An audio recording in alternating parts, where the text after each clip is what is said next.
Hello viewers, আসসালামু আলাইকুম। অ্যাপগো গ্যাজেটের পক্ষ থেকে আমি আবির আছি আপনাদের সাথে। আজকে আমরা কোনো প্রোডাক্ট নিয়ে কথা বলবো না। আজকে আমরা কথা বলবো হচ্ছে সবাইরই ল্যাপটপ কেনার আগে একটা কনফিউজ থাকে যে ভাই আমি ইন্টেল নিবো নাকি রাইজেন নিবো। মানে ইন্টেলটা আমার জন্য ভালো হবে নাকি রাইজেনটা ভালো হবে। মানে সবারই একটা কনফিউশন থাকে। সো আমরা মানে অ্যারাউন্ড 35 থেকে 40 এর বাজেটের ভিতরে আপনি রাইজেন নিবেন না ইন্টেল নিবেন এটা সম্পর্কে কথা বলবো। আজকে কোনো প্রোডাক্ট নিয়ে কথা বলবো না। আমার দুই সাইডে দুইটা প্রোডাক্ট দেখছেন, একটা ইন্টেলের একটা রাইজেনের। দুইটা প্রসেসরেরই মডেলটা আমি বলে দিই। একটা হচ্ছে গিয়ে আপনার Ryzen 5 pro 4000 series 4650 processor model, আর একটা হচ্ছে কোর i5 এর 10 জেনারেশন 10310 প্রসেসর মডেল। এখন কোনটাতে কি কাজ করতে পারবেন, কোনটার পারফরমেন্স ভালো হবে, কোনটার প্রাইস কেমন হবে বা প্রোডাক্টের কোয়ালিটি কেমন হবে সেই সব সম্পর্কে একটা বিস্তারিত ধারণা দিয়ে ট্রাই করবো ইনশাল্লাহ।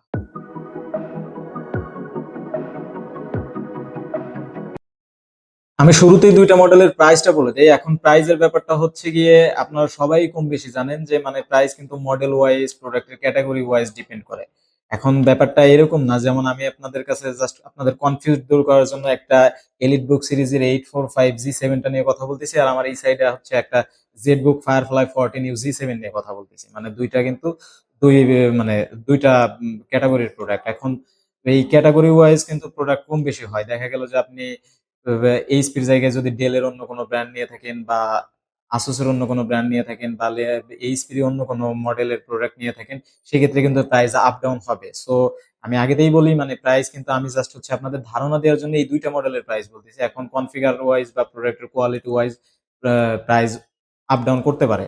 যেমন আপনারা এইচপি এলিট বুক 845 G7 রাইজেন 5 প্রো 4000 সিরিজ, যেটা এটা আপনারা অ্যারাউন্ড ধরেন 34-35 এর ভিতরে পেয়ে যাবেন 16 জিবি 512 জিবি দিয়ে। আবার হচ্ছে HP Z book firefly 14U G7 যেটা, সেটা হচ্ছে গিয়ে আপনারা হয়তো বা অ্যারাউন্ড 16 জিবি 512 জিবি দিয়ে হয়তো বা 38-40 এর ভিতরে পেয়ে যাবেন। এখন আবারও বলে দিই, এটা কিন্তু আপনার মডেল ওয়াইজ বা প্রোডাক্টের category wise price up down করতে পারে বা আপ ডাউন হইতে পারে। প্রাইজের পরে আমরা কথা বলবো হচ্ছে প্রসেসর পারফরমেন্স নিয়ে, কোনটাতে মানে কোন কাজটা বেশি করতে পারবেন, কোন কাজটা কম করতে পারবেন বা কোনটার পারফরমেন্স আপনার বেশি দেবে, পারফরমেন্স একটু কম দেবে, এটা নিয়ে টুকটাক কথা বলার ট্রাই করবো ইনশাল্লাহ। এখন আমরা শুরুতেই কথা বলি হচ্ছে আপনার রাইজেনটা নিয়ে। রাইজেনের যেটা আছে সেটা হচ্ছে গিয়ে আপনার প্রসেসর হিসাবে থাকবে হচ্ছে আপনার AMD Ryzen 5 Pro 4000 series processor model 4650U। প্রসেসরের বেজ স্পিডটা থাকবে হচ্ছে 2.10 গিগাহার্টজ, আর হচ্ছে গিয়ে টার্বো বুস্ট ফ্রিকোয়েন্সি দেবে হচ্ছে গিয়ে আপনার 4.0 গিগাহার্টজ 40 গিগাহার্টজ। আর যদি আমরা ইন্টেলটা নিয়ে কথা বলি, তাহলে ইন্টেলটার হচ্ছে গিয়ে আপনার এটার প্রসেসর পারফরমেন্স পাবেন হচ্ছে আপনি, এটা প্রসেসর হিসাবে থাকবে হচ্ছে i5 এর 10 জেনারেশন। এটা 1.10 গিগাহার্টজ, বেজ স্পিডটা 1.21 গিগাহার্টজ। আর এটা আপনার টার্বো বুস্ট ফ্রিকোয়েন্সি দেবে, আপনার কাজের উপরে ডিপেন্ড করে টার্বো বুস্ট ফ্রিকোয়েন্সি দেবে হচ্ছে 4.40 গিগাহার্টজ। এটা রাইজেনটা দেবে 4.0 গিগা মানে 4.0 গিগাহার্টজ, আর এটা দেবে হচ্ছে 4.40 গিগাহার্টজ।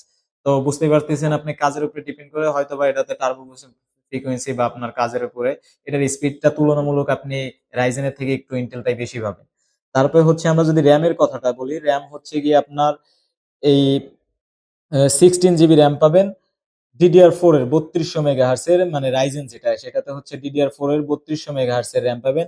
ইন্টেলটাই হচ্ছে গিয়ে আপনি র্যাম পাবেন, এটাতেও 16 জিবি, এটাতে পাবেন হচ্ছে 2667 মেগাহার্টজ এর। এখন র্যামের ব্যাপারটা যেটা থেকে যায়, র্যাম হচ্ছে আপনি চাইলে প্রত্যেকটা মানে ম্যাক্সিমাম মডেলে আপনি কাস্টমাইজ করে নিতে পারবেন। আপনি 8 জিবি 4 জিবি 16 জিবি 32 জিবি আপনি আপনার মতো করে কাস্টমাইজ করে নিতে পারবেন।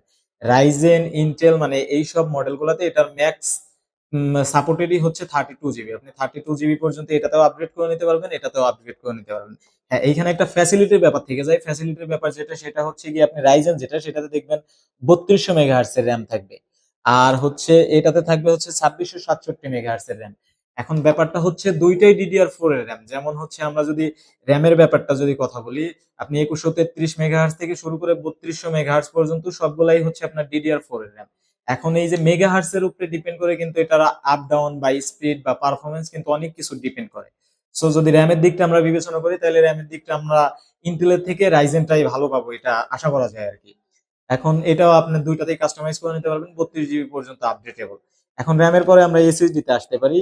এসএসডি হচ্ছে গিয়ে এটাতে 512 জিবি, এটাও আপডেটেবল, এটাতেও পিসিআই জেন 3 এসএসডি সাপোর্টেড, এটাতেও পিসিআই জেন 3 সাপোর্টেড। এখন যদিও আমার এটাতে 256 জিবি আছে, এটাতে 512 জিবি আছে, আপনারা চাইলে এসএসডি কাস্টমাইজ করে নিতে পারবেন। 256, 512, 1 টা 2 টেরাবাইট পর্যন্ত এটা কাস্টমাইজ করে নিতে পারবেন। সো আমার কাছে মনে হয় না যে, মনে করেন যে এসএসডি দুইটাই পিসিআই জেন 3 সাপোর্টেড, দুইটাই মানে সেম পারফরমেন্স দেবে এসএসডির ব্যাপারটা।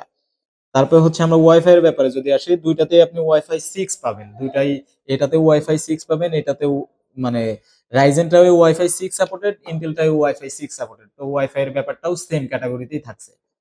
তারপরে হচ্ছে আপনি যদি জিপিইউ এর ব্যাপারটা আসেন, জিপিইউ এর দিক থেকে কিন্তু বিবেচনা করলে ইন্টেলটা ইন্টেলের থেকে রাইজেনটা কিন্তু অনেক আগানো। যেমন হচ্ছে আপনি ইন্টেলের হচ্ছে রাইজেনের হচ্ছে এএমডি রেডিয়ন গ্রাফিক্স কার্ড থাকবে, এটা হচ্ছে 512 MB ডেডিকেটেড, আর হচ্ছে 7.7 GB share. Total graphics card থাকবে হচ্ছে 8.2 জিবি গ্রাফিক্স কার্ড থাকবে। এখন অনেকেরই একটা ইয়া থাকতে পারে যে ভাই 512 MB মাত্র ডেডিকেটেড।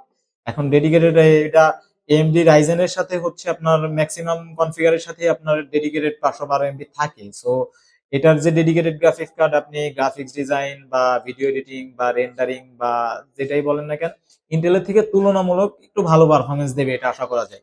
আর হচ্ছে এটাতে কোনো ডেডিকেটেড গ্রাফিক্স কার্ড থাকবে না, এটাতে শুধুমাত্র শেয়ার থাকবে হচ্ছে 7.7 জিবি।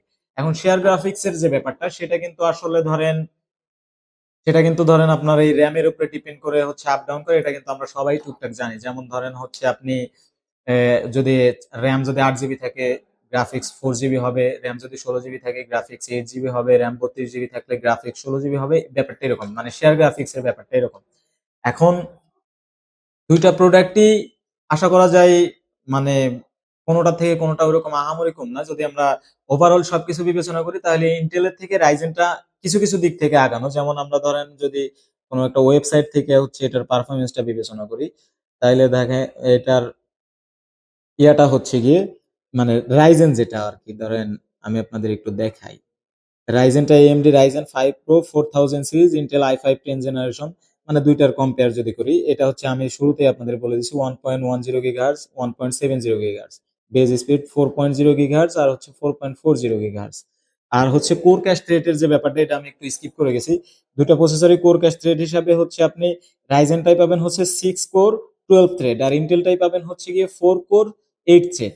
এখন কোর ক্যাশের যে ব্যাপারটা, ধরেন মাল্টিটাস্কিং যারা করবেন তাদের জন্য আমার কাছে মনে হয় ইন্টেলের থেকে রাইজেনটা বেটার, যেহেতু এটাতে কোর ক্যাশ বেশি, তারপরে হচ্ছে গিয়ে থ্রেডেরও একটা ব্যাপার স্যাপার থাকে। এটাতে রাইজেনটাই পাবেন হচ্ছে 8 MB ক্যাশ, আর ইন্টেলটাই পাবেন হচ্ছে 6 MB ক্যাশ। দুইটা প্রসেসরই হচ্ছে ম্যাক্স টিডিপি থাকবে হচ্ছে 15 ওয়াট, মানে আশা করা যায় একদম সিমিলার। কিন্তু ওভারঅল সবকিছু যদি বিবেচনা করেন, তাহলে ইন্টেলের থেকে রাইজেনটাই বেস্ট। আবার হচ্ছে আপনি মানে প্রাইজের ব্যাপারটাও যদি দেখেন, তাহলে ইন্টেলের থেকে রাইজেনের প্রাইসটা কিন্তু তুলনামূলক একটু কম থাকে। আবার হচ্ছে সবকিছুই মোটামুটি ইয়া থাকে। সো ভিউয়ার্স, আজকের মতো আর কথা না বাড়াই, এই পর্যন্তই। ভালো থাকবেন, সুস্থ থাকবেন, আল্লাহ হাফেজ। আর নতুন কোনো মডেল নিয়ে, নতুন কোনো ভিডিও নিয়ে আবারও দেখা হবে আপনাদের সাথে। ততদিন পর্যন্ত ভালো থাকবেন, সুস্থ থাকবেন, আল্লাহ হাফেজ।